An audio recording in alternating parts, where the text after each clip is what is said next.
that, but certainly will give you a chance to introduce yourself here. But let me just give it another minute because I think we're a little light here, but we'll give it another minute. Okay. Well, so here we go. Oh, a couple more coming in. There we go. Yeah, they're all in the waiting room. All right. Okay. Well, I think we should get going because it is after 4:30, and I want to respect everybody's time, especially yours, Tom, and I appreciate you taking time to do this. Uh, Everybody, this is Tom Chiappetta. Uh, Tom is, I think you have his bio, and he's going to give us his background information here in a second. But Tom has become a dear friend over the years and somebody I respect quite a bit for the work he does and has done in his career. Big Baltimore Orioles fan, if that means anything to anybody, but well, there's a little bit of relevance now, thankfully. yes, there is. You took a lot of abuse over the years, so I give you credit for hanging in there. So, with that said, Tom, Mr. Chiappetta, why don't you share your? Why don't we start with your background, your sports experience, things of that nature, and we'll get into your fundraising and all that other stuff as we go along.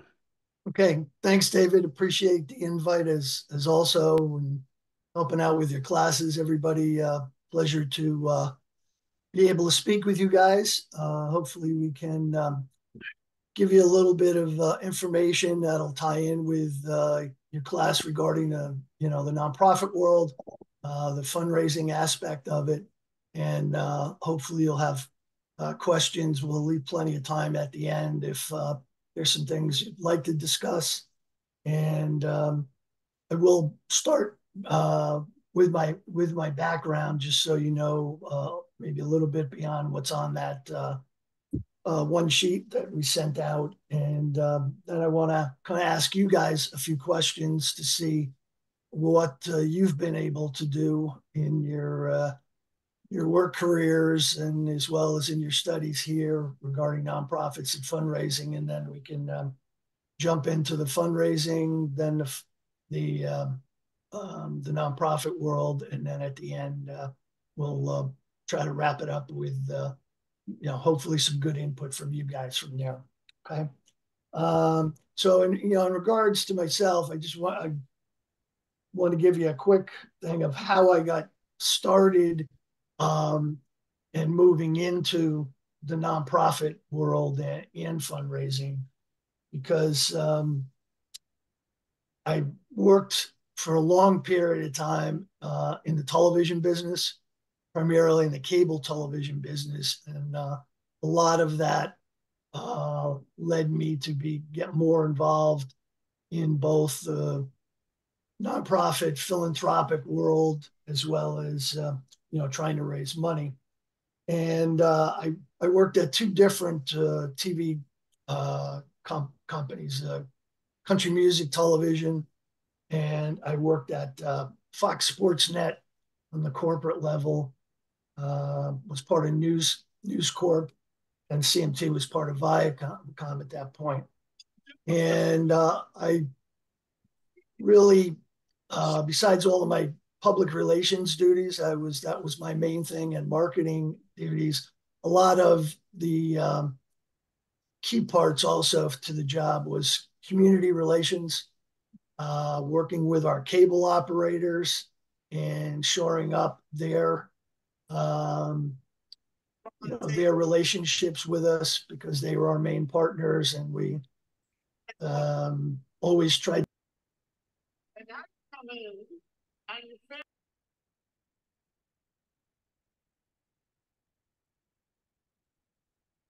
Tom, Tom, just back up a sec. Hold on. You're muted. I'm trying to get.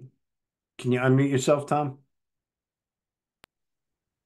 All right, better. Yeah, yeah. Yes, the hand, the little marker jumped on there. Yep, So that's good. okay. So I just was mentioning that from my television background, the community relations piece relates to what we're talking about. And while we weren't a nonprofit, We were very involved sometimes with nonprofits that cable operators had, or some of the music industry, for country music television, et cetera. So that kind of moved me into a little bit more, again, fundraising, nonprofit. The second part was, and you'll hear this a lot from me, I was also simultaneously volunteering for a number of nonprofits, two in particular.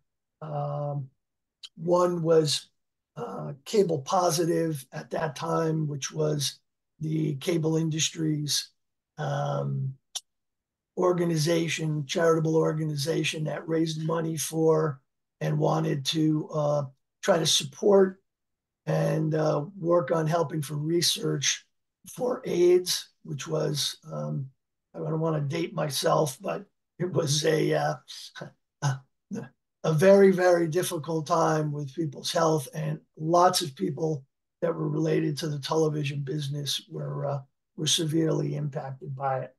And then at home in Connecticut, where I was living, I was volunteered for. You'll see on my bio about the Fairfield County Sports Commission and Hall of Fame, and the Mickey Leone Foundation, which were one was countywide, the other one was tied into my hometown in Stamford, and I was on the board of both of those.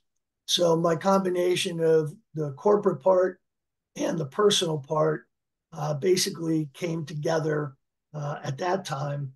And I'll give you one story that kind of encapsulated how I got to where I am regarding the importance of this. And it really kind of solidified what I'd known. This was what I really wanted to do with my career.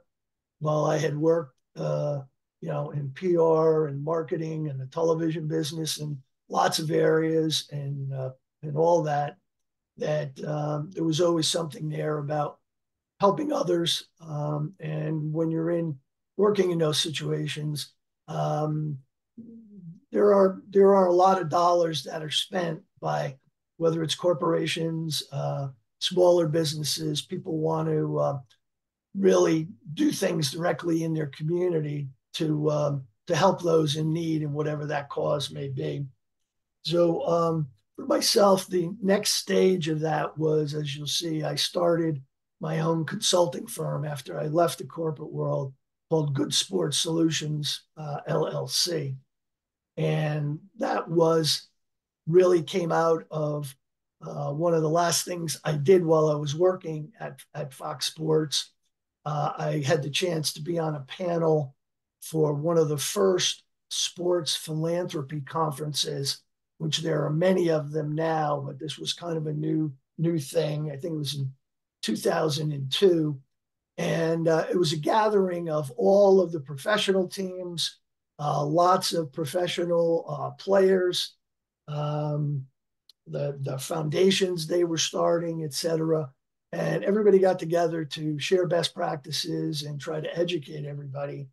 And I was on a panel for dealing with how do you promote and publicize your charities, but also a big part of it was they're not immune to crisis management that might be necessary.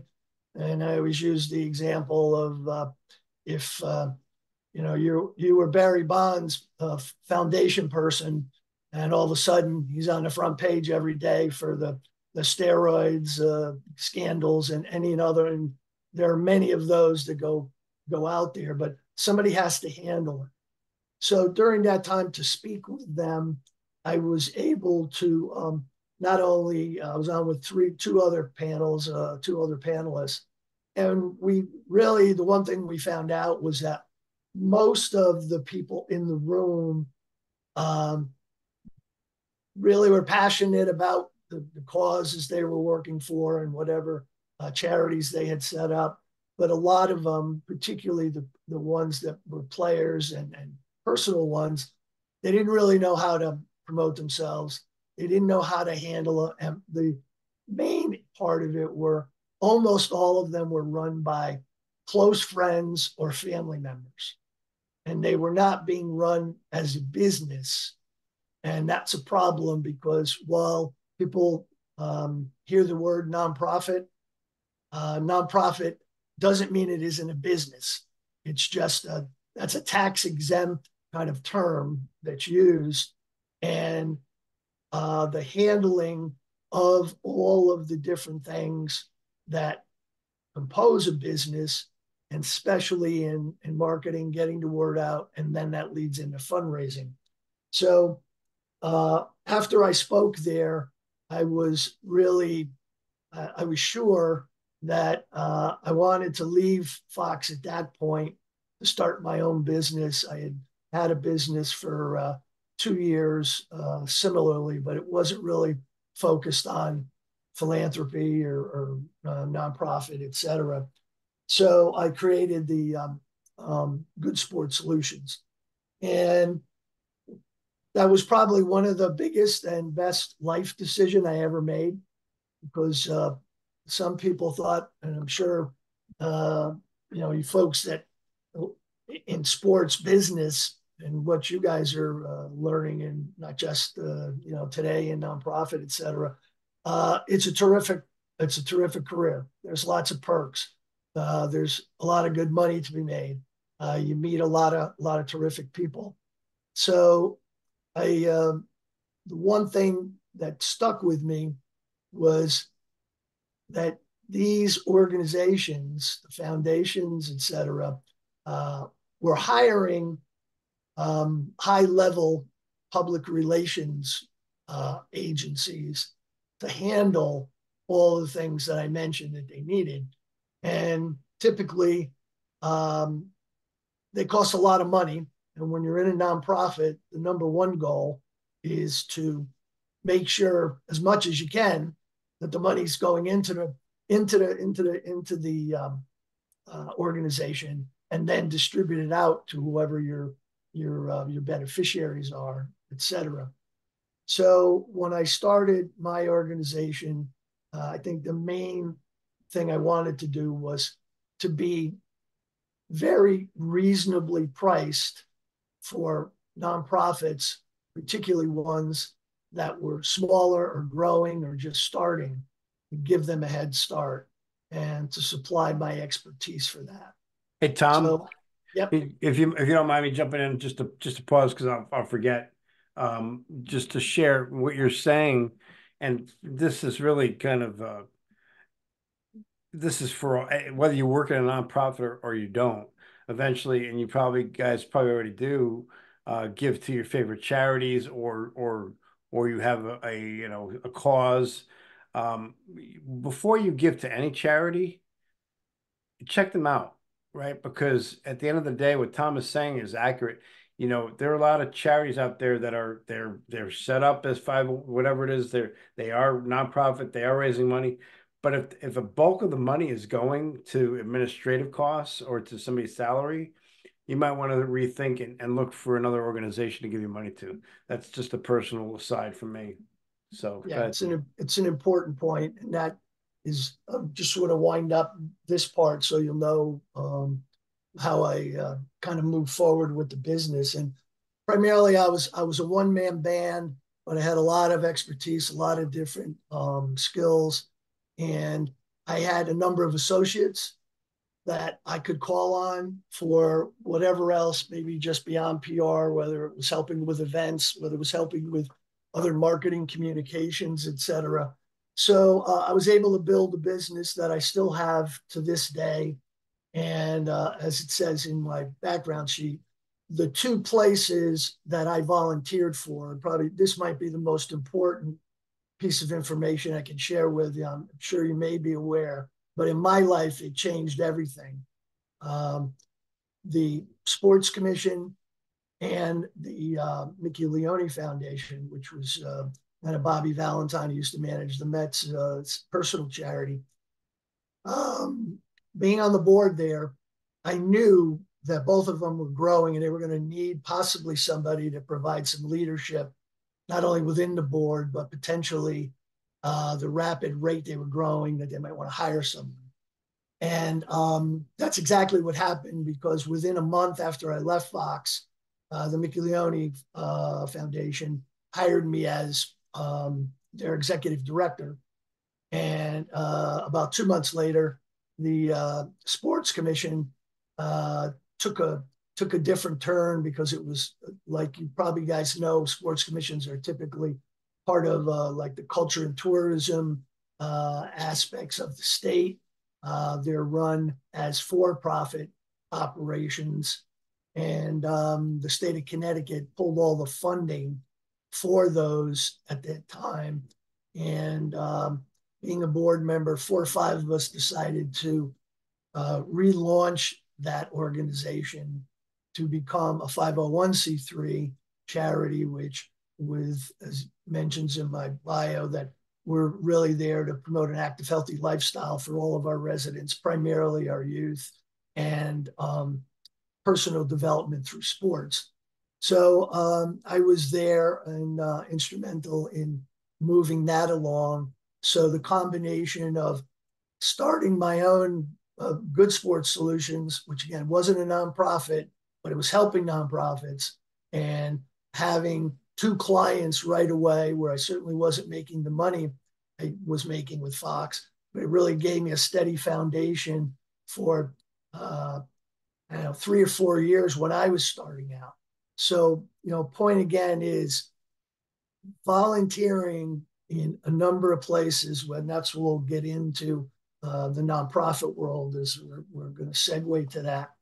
Um, Knowing what's going on, and if it is in your DNA that you can make a career out of it, whether it's in a gigantic nonprofit, or starting your own, okay, or working in a lot of different capacities. Some of the skills you're learning in, whether it's the sports or entertainment industries or any other industry, it'll transfer very well. Um, so the what I wanted to ask you guys, David brought it up, and then it'll help me with my next part of going to the nonprofit world. Um, how many of you, if any, are either currently or have had any work experience or volunteered for a nonprofit? Anybody at this stage? I know you got busy schedules or whatever, but uh, I'm the number one person on recommending that any resumes I ever saw, if there wasn't some community service listing on it, and what are you doing to go beyond what everybody else is doing? And are you giving back somewhere, that it's not going to be all about you? Very important. So does anybody have any real experience, or, as David mentioned, has actually, at least donated? You went to a charity golf tournament, you went on a bike ride for raising money, or a run and a walk. Anybody has participated in any of those type things? I don't know. You want See to Cole's get a hand raise of up, but hands, or yeah? yeah, Okay. So yeah, there's got to be more than that. I'm sure you guys have done something. okay. And if you haven't, there's look, everybody's lives are different, and the time they put in things, but that part of life is very valuable, and you will find that you will be uh, welcomed with open arms in your corporations. When I worked, one of the other cable companies I worked with was Showtime. They had a great programming, mentoring youngsters, high school youngsters in New York City. And the more you can get out there and find ways to connect with people, and show that you have a side, that you can have empathy for people, you can care about somebody beyond yourself, and you can still put plenty of focus on it. That's important. So that's kind of got to this point. What I wanted to do next was, in terms of kind of echoing some of the things we just talked about regarding nonprofits. And I don't know, David, can you put the slides up? If not, I'll just tell you what the name I have on it, and I'm going to talk briefly about There's 10 good reasons to want to work in a nonprofit or be part of one, however, whatever you choose, and putting time in, because they all need help. Yeah, Um, I mean, while I'm trying to get that, why don't you start and I'll see if I okay. can. Yeah. The first one you already heard, I just already heard about, you already heard about. The number one was volunteer, volunteer, volunteer. Okay. You can get great experience in lots of things that are related to the things you're learning in Dave's program, your other studies, etc. And you need to have those kind of experiences with people that whether it's you're working with a nonprofit, whether you're at an event to volunteer and help, and those experiences with people you're always going to meet some terrific people. And the other side of it is all of the other volunteers are there for the same reason you are in a lot of ways. You can find, people with similar beliefs and things, similar lifestyles, similar goals in life. So getting out and finding, whereas I go back to, what do you do in your extra time is very important. Yeah. So you click the first one there, Dave. So that's an important element for just life in general, but for your careers. The second one is experience equals easy entry. You're looking for a first job. Sometimes a nonprofit is a great place to be. Um, you can hone your skills, what you've been learning, actually apply all of these things that Dave's program is built on exactly this, with having people come in and talk to you about things and tell their experiences. What is it really going to be like? But if you don't experience it yourself, okay, and you then have, when you're putting your resume together, you have you could have a number of things on there that you showed you went out.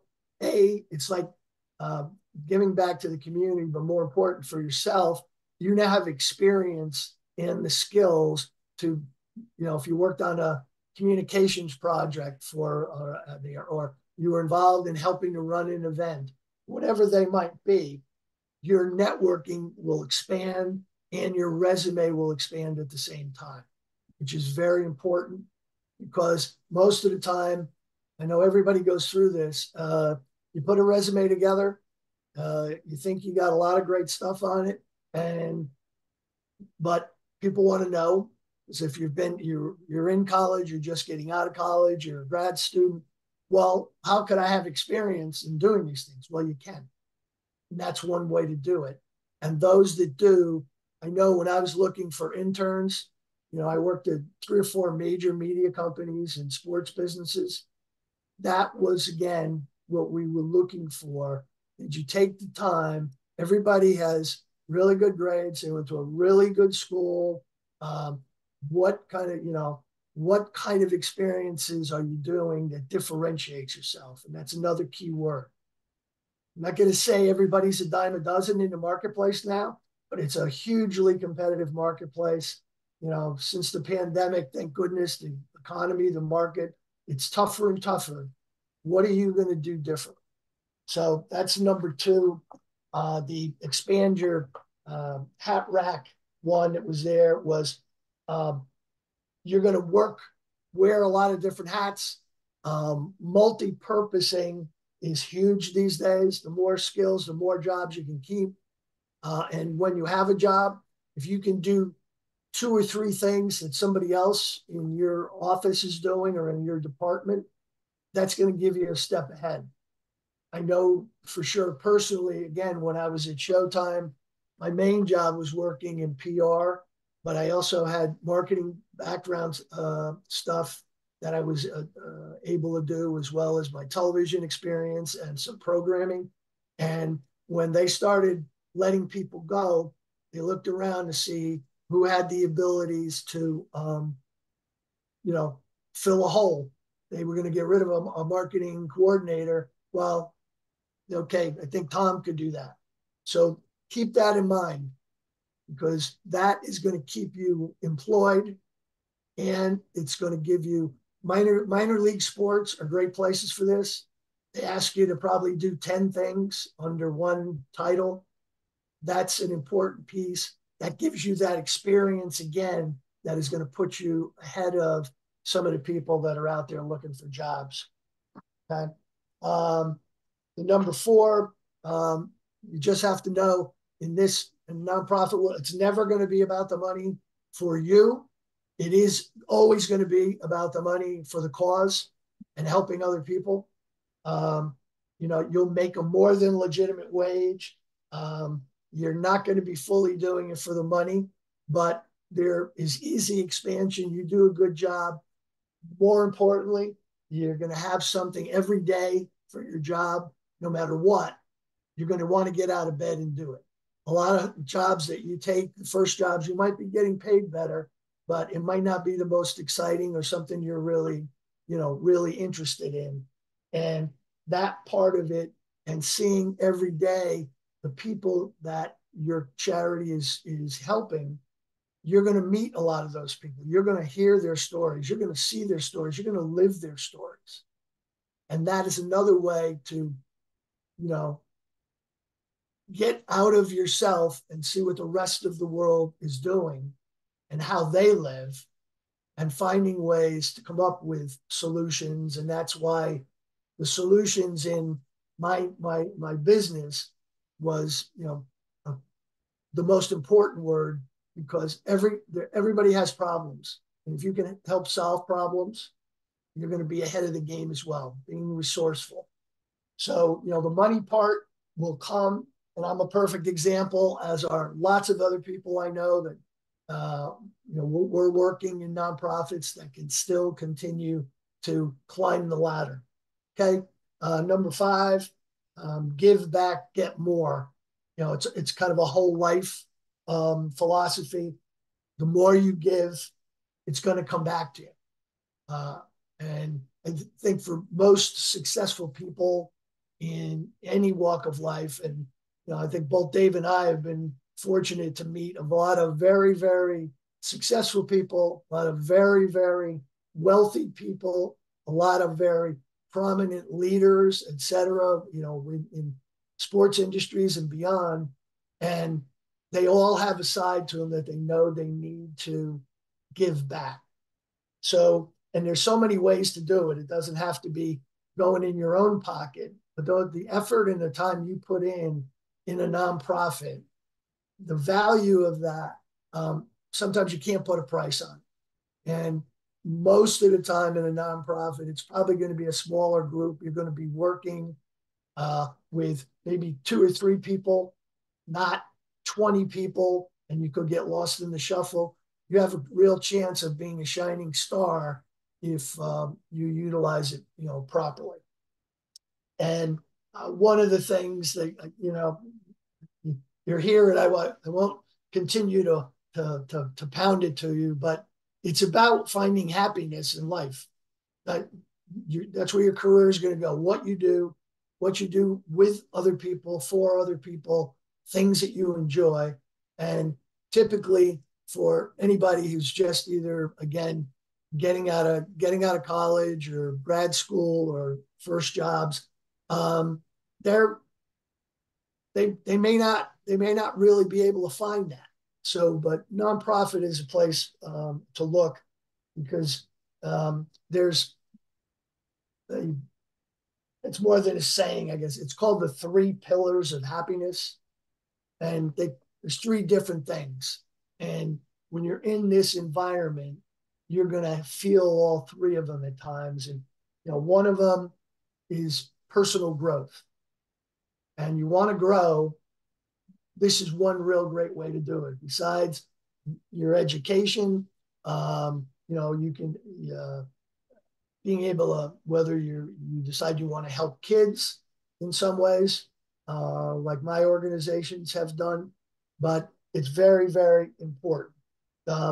Number 2 pillar is connecting to others, and you will be connected in a way that's very different than probably you're connected to anybody um, unless you have not necessarily even volunteering. It could be, uh, I'm sure some of you have parents that might be ill, taking care of a parent, what that means in life and the sacrifices that have to be made. Is it's going to happen to everybody as you grow forward. So keep that in mind. And then number three is contribute to society. And that can be in a million different ways, but you need to, that's part of what about getting up out of bed. What are you doing to make society and the world better? If you keep those three things in mind, every day you'll have something to do that's going to be positive, and it'll be rewarding for you. It'll make you not only a better person, it'll make you a better employee, it'll make you a better neighbor, it'll make you a better daughter or son. So keep those pieces in you. So the next, again, we had the rewards of the heart, the satisfaction in being meaningful and having impact on others. And then this is the seventh one is a real key. I mentioned meeting the rich and famous. If you're in a nonprofit at a charity, some of the richest people in the world, in your town, in your neighborhood, okay, and most prominent leaders, etc., always are going to be at charity events. There's lots of wealthy, but they're more influential people. You can meet somebody at an event. You do a good job at an event, and you do something in particular for somebody who's attending. That might be your door getting open. And I have a number of experiences with young people that they've come to my events and they met somebody that all of a sudden was able to say, yeah, well, I'd like to have an internship. You have a personal relationship. And if you use a little bit of your skills to work the room a little bit in your networking, not afraid to sell yourself just a little bit, getting those people, you don't get access to those kind of people. Okay, very, very difficult. So keep that in mind, because at charity events, all these philanthropic events, try to attend something. And if you're doing it as a volunteer, it's difficult to go to some of these because it might be a high price ticket yourself, but be aware of them. And when there's opportunity, something close to home for you, could be a particular sport or kind of business you like. Find a way to get there. It'll be very, very advantageous. Number 8 is cause and effect. Very simple. Every charity, every philanthropy effort is there's a cause behind it, and that cause, that means there's a need in your community or in your family or whomever you're involved in. Okay, could be your university, could be the school system, affecting change for that cause. Every cause needs great, hardworking young people to make sure that not only the experience you'll attain, but they're the backbone of every charity, any charitable organization. So this one is really the heart and soul. There is a cause. How can you be involved in the effect and solutions? Okay. Number 9 is the wake up call. You mentioned it a little bit.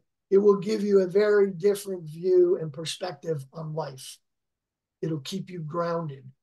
You're going to be in situations, and I'll give you an example. One that I have listed on my background sheet was the Connecticut Challenge, which is a bike ride that raised money for cancer survivors, and was started by somebody who was a social entrepreneur who had cancer. He lost his leg, and they started this bike ride.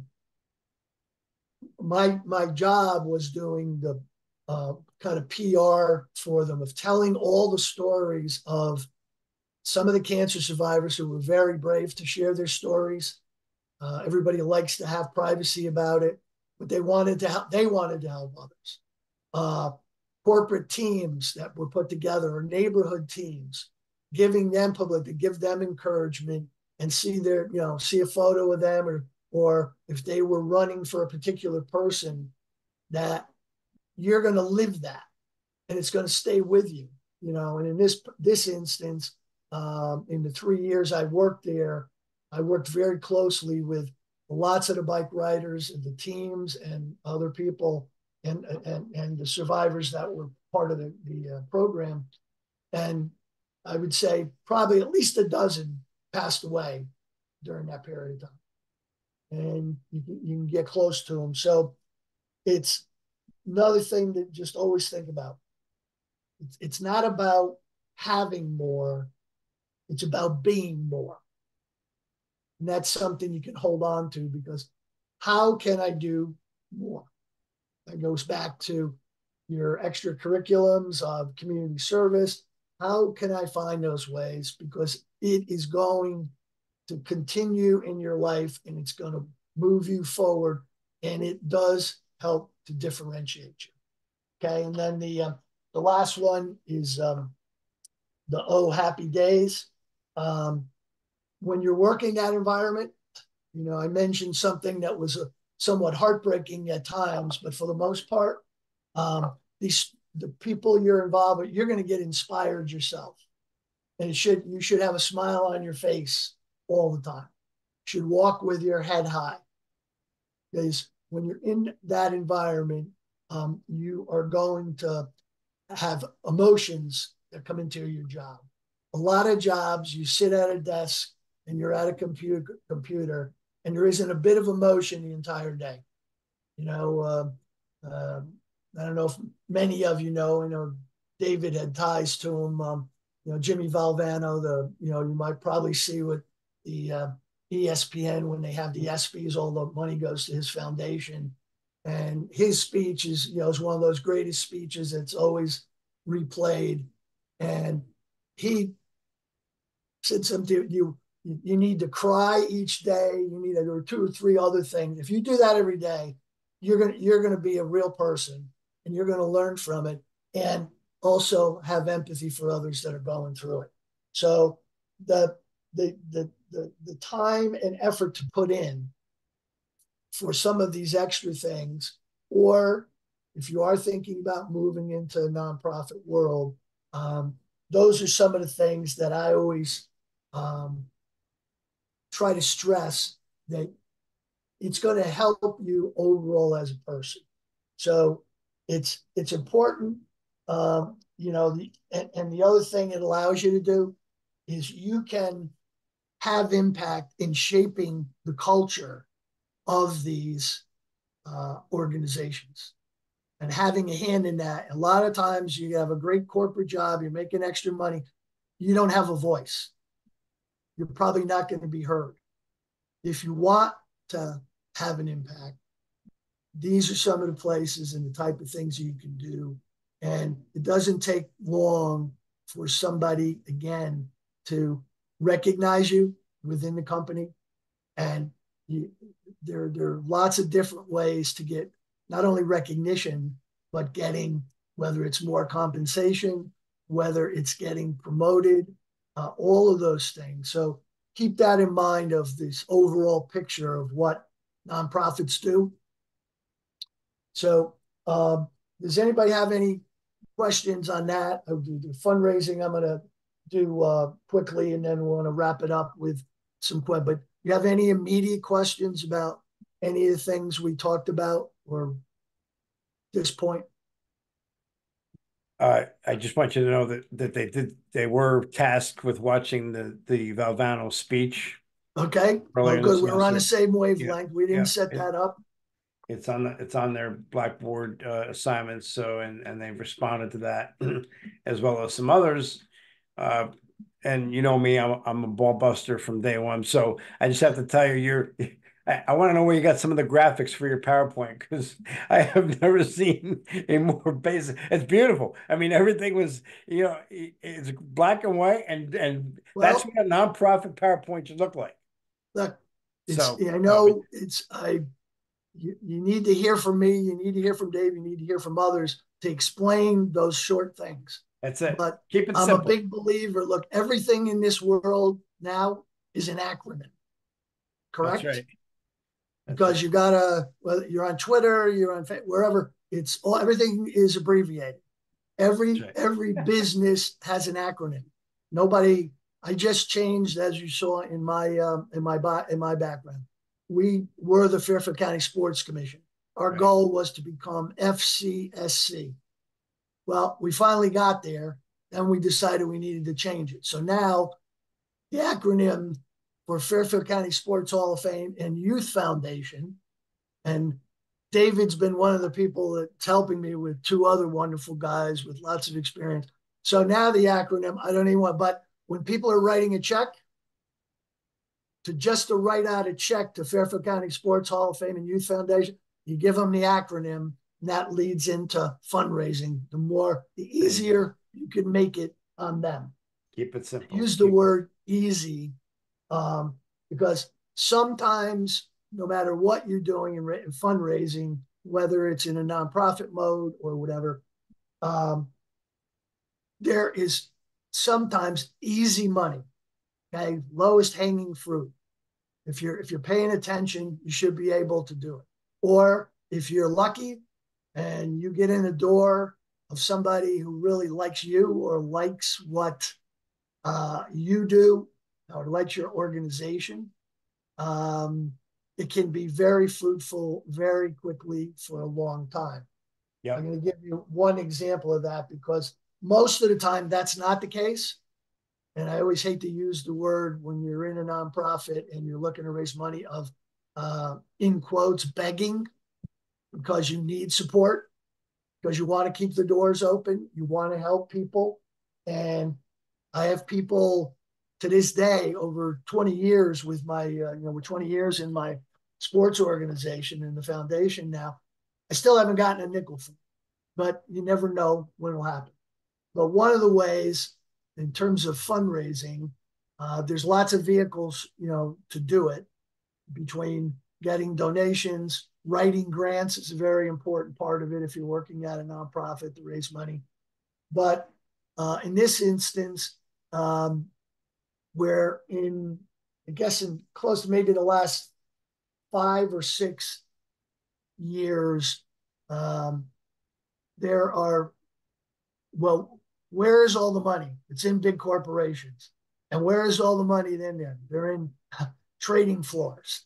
They're in businesses that are in the financial business. So several of them in the New York area have what they call a corporate charity day. And it's a very simple process. That day, all of the trades that are made on a trading floor, all of the commissions goes into a big pot and they give away all that money. And it's millions and millions of dollars. And some of the companies are international. They do it around the world. Cantor Fitzgerald has had one since 9/11 because, they were the company that lost the most people when the towers went down. But simply, with almost all of it, the format is if you can get a celebrated person. In our instance, most of the time it was a prominent athlete, a New York athlete, or with a name, and somebody who's really good with people. You bring them to their trading floor for about 90 minutes on this particular day. They put them out on the floor. They glad hand with everybody. They take pictures. They make everybody feel good. They put them on the phones with their clients. So, I'll give you an example. We had Pete Alonso of the Mets going. That was right after the year where he kind of became, Babe Ruth with all the home runs, et cetera. And if there's a New York Mets fans that they deal with, you put Pete Alonso on there, it's almost guaranteed they're going to make a trade. But more importantly, when they talk to him, they get a chance in a short time they're gonna get more money from them. So we were very successful in doing that with former New York Giants like Mark Bavaro and Jeff Fiegels, former Mets like again Mookie Wilson, current Mets Pete Alonso, guys like that. Well, Jerry Cooney, the boxer, all were Mark Herzlich, who's with the Giants, who was a cancer survivor. So that became easy money. And in that period of time, for just coordinating that, and it takes a little bit of time, we made $240,000. And one of the grants we got from the company was they ranged between $20,000 and $65,000. And there were months where we couldn't raise $20,000 in basically a few phone calls, coordinating the schedule with the celebrity. So those kind of places exist, and you need to know about them, because if you can get in a door with whoever it is at a foundation, the owner for the Mets, Steve Cohen, he has a foundation in Connecticut. He and his wife for a long time. I was able to meet them through Bobby Valentine when I was at his foundation in McEwenny. We did a big event, and I got a chance to meet his wife, who usually in those foundations is the person who's handling where their money's going to go.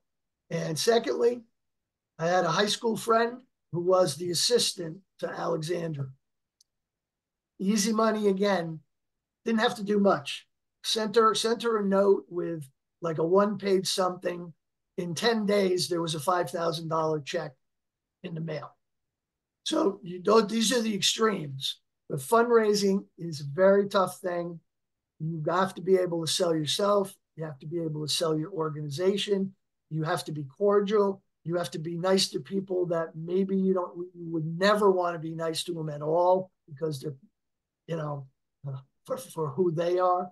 But the importance in being successful, look, fundraising is nothing more than sales. So, and sales covers, marketing, advertising, whatever, promotion, and all those different disciplines. But learning the skills of a salesperson and being able to sell yourself. And it might be as simple as, can you sell a couple of raffle tickets for the charity that are, $50 a piece, that somebody could win a car? And the money that comes in, and those are where you get those skills in one-on-one situations, develop that.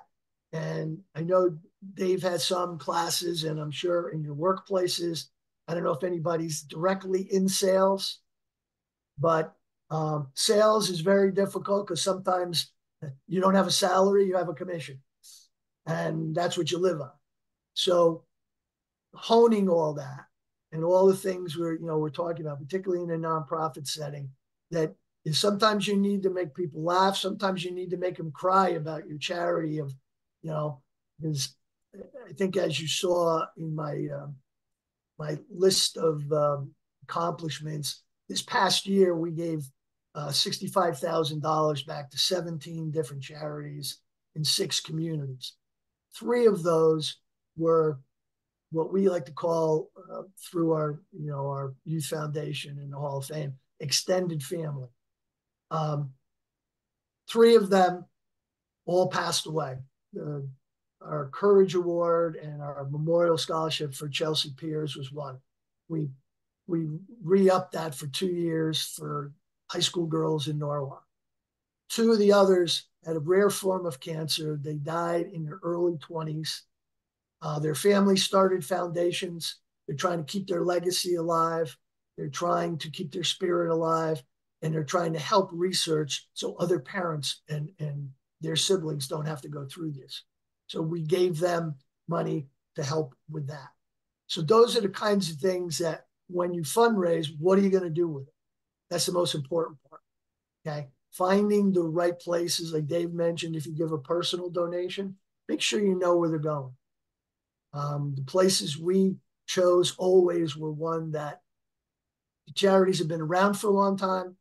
they would maximize and work with us whatever we earmarked money for. They, for the most part, um, very transparent.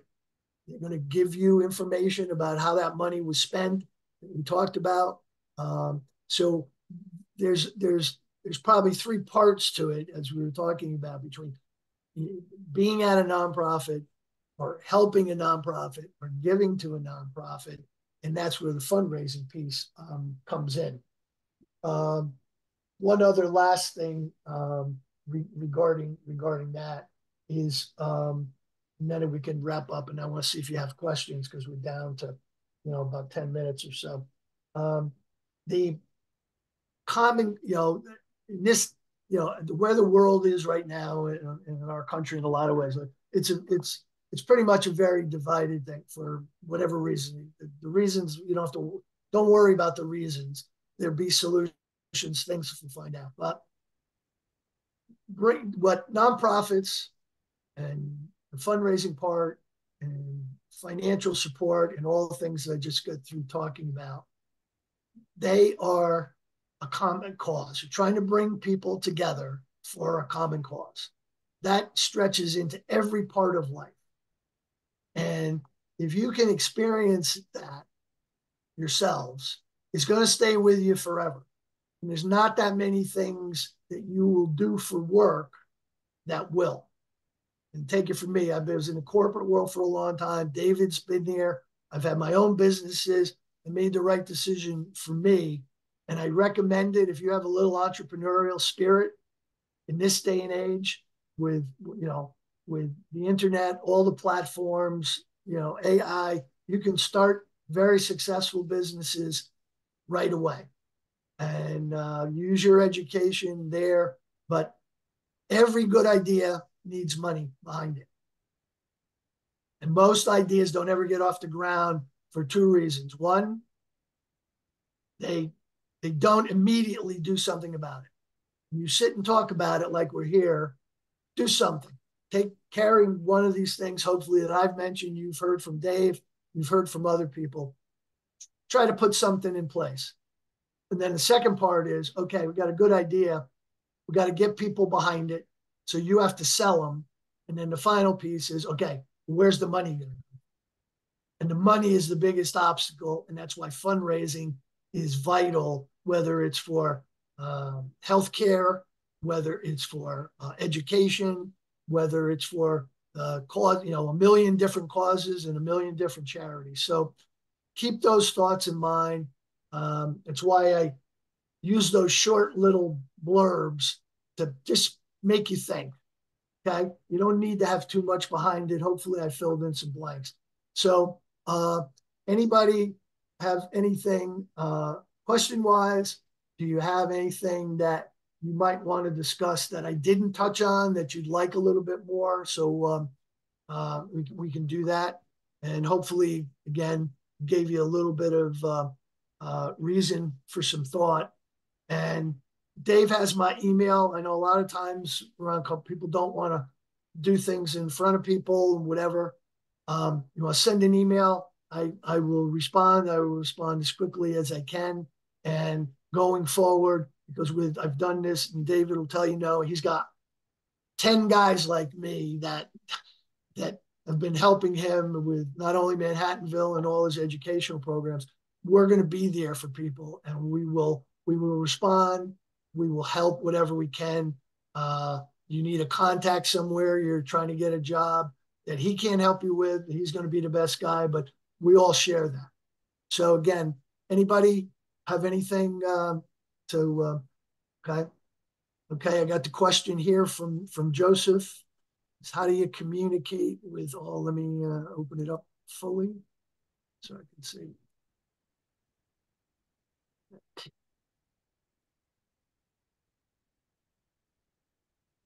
Okay. Question is, how do you communicate with all the different communities you support and adapt to their needs, since not every community is the same? Great question. My organization is a countywide organization. It's very unusual. Connecticut doesn't have county government. New York does. Many places do. So they are even more unique as communities. What we had set up for most of the years with the sports commission, we had what we called a um, a local representative. And that person was our eyes and ears in each community. So if we were doing something we thought needed to get out to that particular community or other ones, that was a person who knew the sports community, knew some people in the media there, had the kind of heartbeat of the youth organizations, et cetera, and and then vice versa. If they knew something was going on, to get back to us because we could support. We had a lot of ways. We had a lot of resource of what we could do.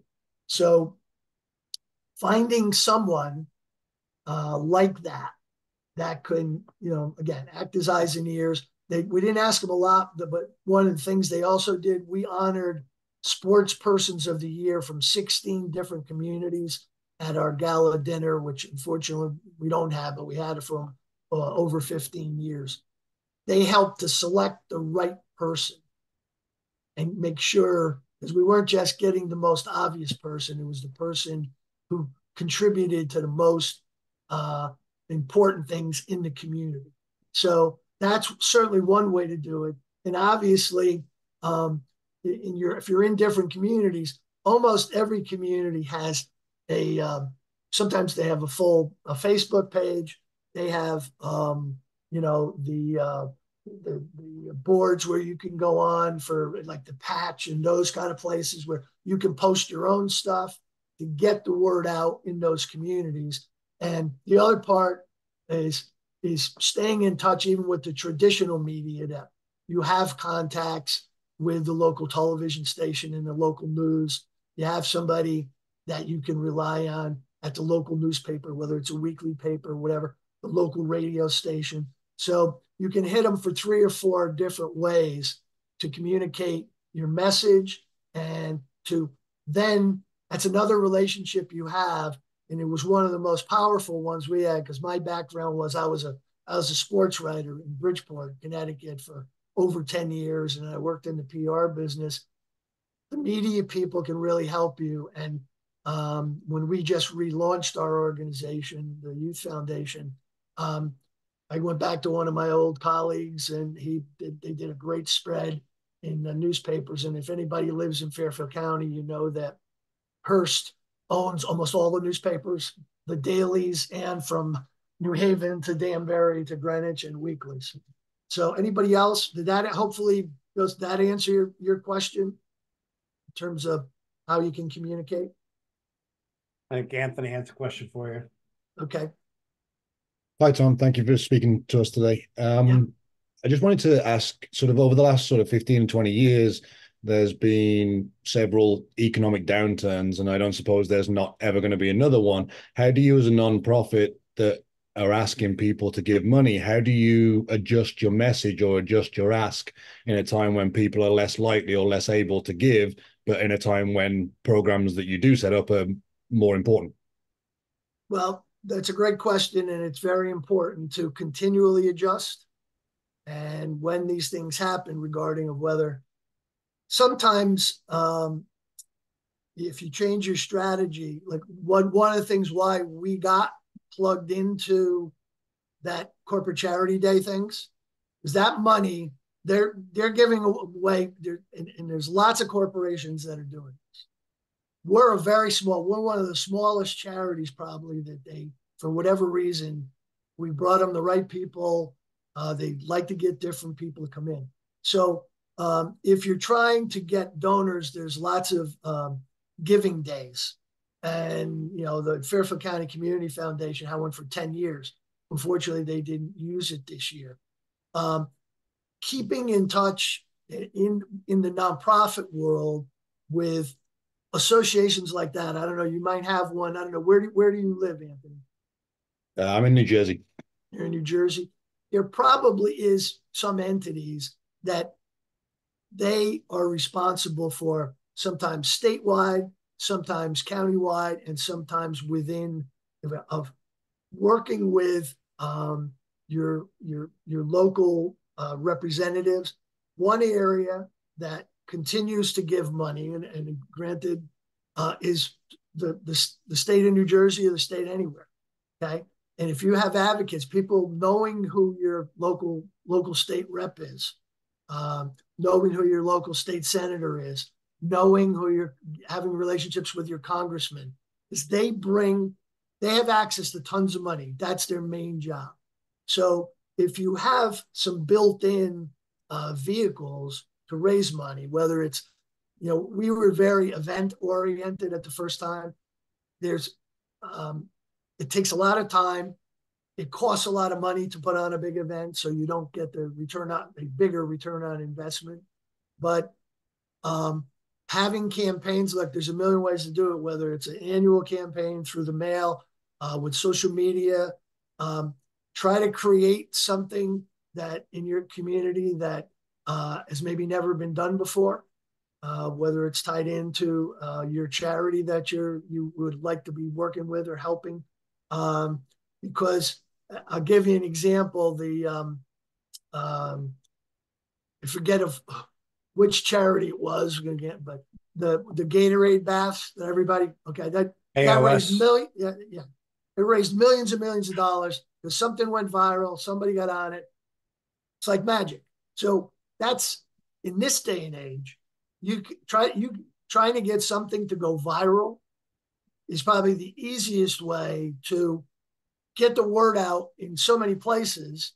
And if you've got good people who handle your social media and you've got distributions, and if you have an organization that you're asking everybody to forward it, that's one perfect example of how you need to do something to differentiate yourself, as we mentioned, reach as many people as you can. And it was so simple, it was stupid. And if you're talking about real strategies of putting stuff together to raise money, I go back to easy money and the people I'm still begging. So I think those are some thoughts, but and I just would say a lot of it is finding people for your charity that, easier said than done. And I've had two sides of that fence with the Mickey Leone Foundation, the people that Bobby Valentine helped to bring in, and some of the other people.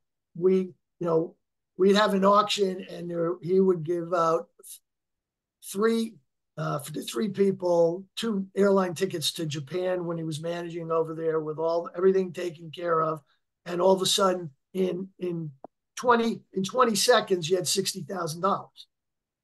But the more people I always ask anybody who's on my board or whatever, at least in our areas, I'm not saying depending where you live, and I use this loosely, that everybody knows probably one rich person. Because to live in Connecticut or New York or Westchester, not everybody's wealthy, obviously, but they are there. And there's a lot of them. So in finding out, you can always check with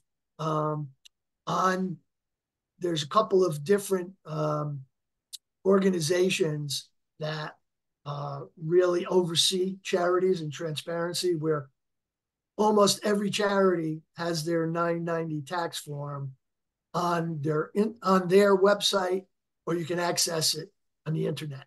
Find out that anybody that gives more than $5,000, or there's lists of grants and places you can do. There are a lot of you got to do a lot of mining and a lot of do it up.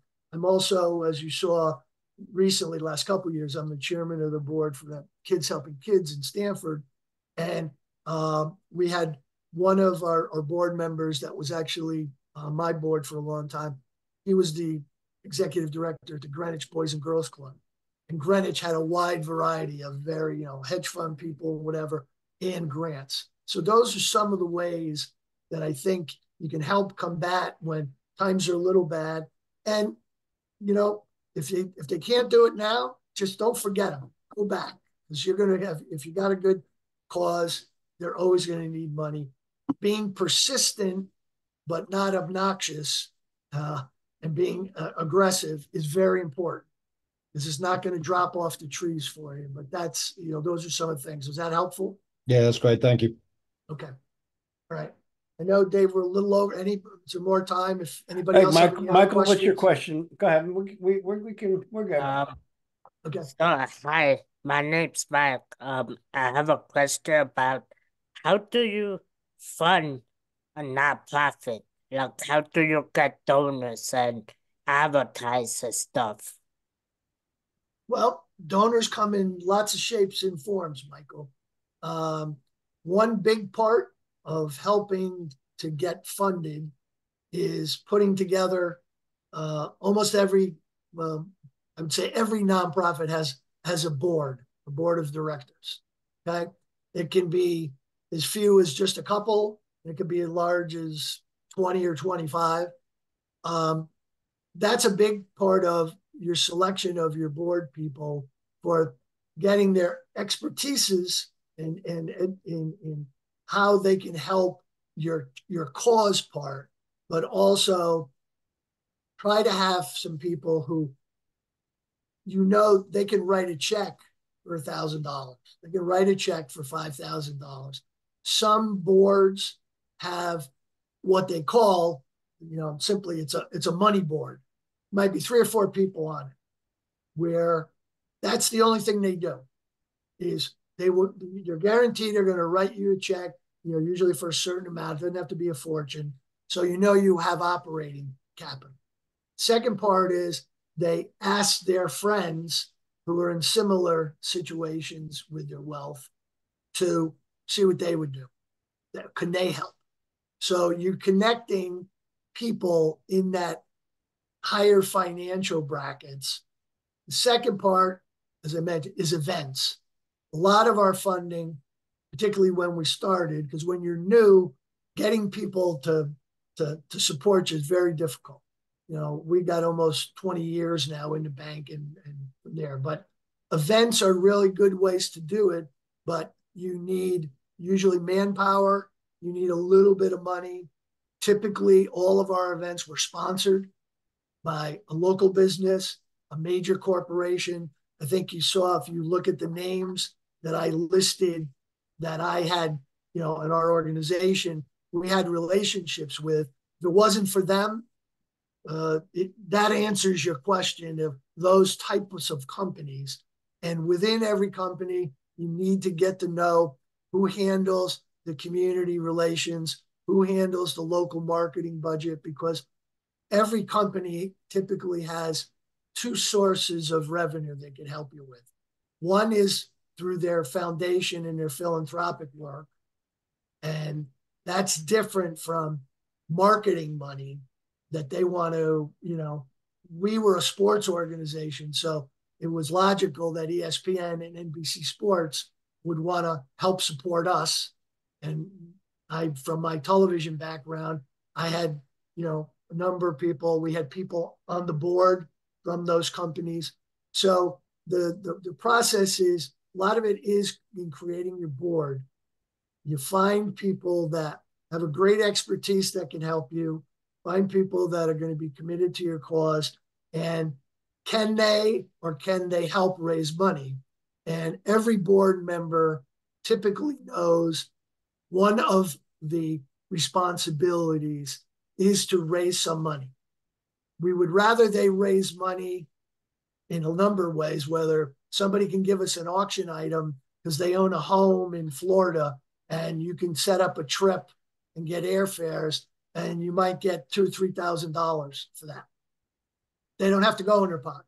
But there are other people, the money board, enough people to write checks, enough corporations to do sponsorships, and you'll have a cash flow. And then other campaigns like we were talking about and mentioned to Anthony, there's a lot of different vehicles to do it. But yes, you cannot function without money. And I know from our early times, we were on a shoestring a lot of times. And a lot of people help us, came through. And I go back to, you don't want to beg, but you have to let people know if they like you, they like your cause, and you're having an impact. People will come out, and the media and social media now, but the traditional media is still always a good way to promote what you're doing, get as many people as you can to show up. And sometimes if everybody donates $10 and you get 500 people at an event, you made a decent chunk of change. Okay, that good. Anybody good. else? Anybody else have a question for Tom? Go ahead, Cole. This is a little bit not more of a question. I was just going back to based off what you were saying earlier, how it's important for the people you send your resume to see that it's not just about you. And for about 7 years now, me and my buddies have been running a nonprofit called James Journey. He committed suicide back in high school, so it raises awareness for mental health and suicide. Right. And last year, for the past 7 years, we do a local flag football tournament at the library up by us, and every year it's been getting bigger and bigger. And last year we were able to donate $15,000. We split it up, like 6,000 was for counselors for mental health change, 2,000 was for soldiers and suicide awareness. Like another 2,000 was for association between mental health and wellness, and another 2,000 actually went to our Smithtown High School because they run a local scholarship, and that scholarship is for the kid James, and then they give that to a local high school senior and stuff. So I was just excited to actually put this part of my journey on my resume because I never actually had it before and didn't think it was a very important aspect. But I'm glad you mentioned that. Cole, because what you've done, okay, congratulations. That's fantastic. We're glad you were there, because that's part of what I want. I always like to know who I'm talking to.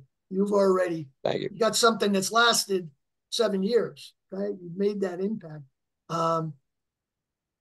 Make sure you do it. The other thing for everybody here, and Dave knows it. Look, and Dave and I have very similar skills on things, but with resumes, you have a resume, send it to me.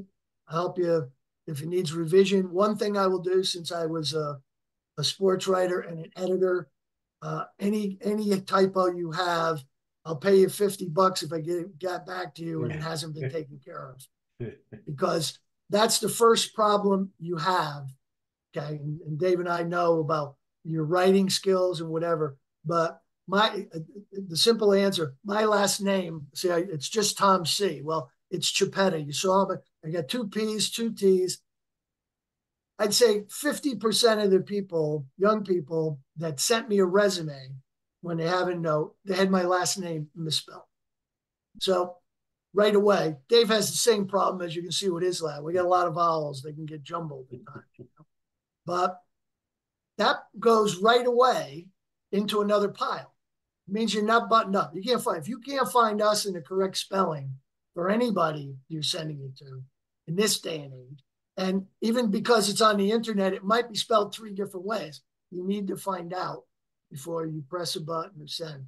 So I'm more than willing with any of you guys, because I said I've done a lot with, over the years with Dave. That's one of, I guess, my specialties. And I will find a time. We'll find time to discuss it. You need to rejigger it. You got a certain job you're looking for, how to promote yourself up top, what needs to be in there, what doesn't.